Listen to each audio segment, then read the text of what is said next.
নমরুদ আল্লাহরে মেরে ফেলবে। পাওয়ারটা কেমন! বাঁশ দিয়া খুব বানাইছে, কি কয় সিঁড়ি, তীর মাইরে আল্লাহরে মেরে ফেলবে, গিয়া মারছে। এবার দেখে আগায় রক্ত, নিচে একাই যে রক্ত, মেরে ফেলছে।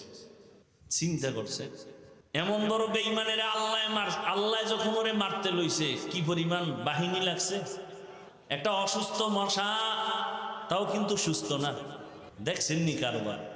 অসুস্থ মশা, ওই মশা নাকের ভেতর থেকে ঢুকে চান্দির গোড়ায় গিয়া হাজির।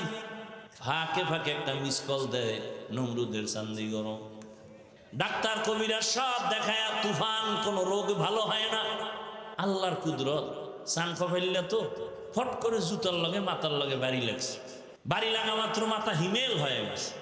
নমরুদ কায় সর্বনাশ, দুনিয়ার টাকা খুয়াইলাম, ডাক্তার কত কিছু দিলাম, জুতার মধ্যে যে এই পরিমাণ আমার ঔষধ আছে তা তো আমার জানা ছিল না।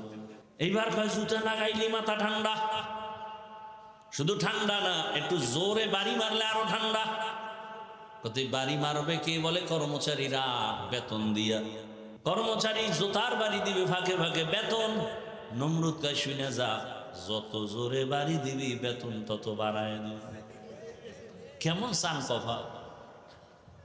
কর্মচারী কিছুদিন জুতার বাড়ি দিয়ে কয়, স্যার আমার একা সম্ভব না, আমার তো বাথরুম আছে, খাওন দাওন আছে, ঘুম আছে, 2-4 ঘন্টার জন্য রেস্ট নিতে হবে। কয় রেস্টের গুল্লি মারি, প্রয়োজনে শিডিউল ভাগ করে 2-3 জন কর্মচারী থাকবে, জুতার বাড়ি বন্ধ করা যাবে না। এই বরকত থেকে আমি বঞ্চিত হতে চাই না।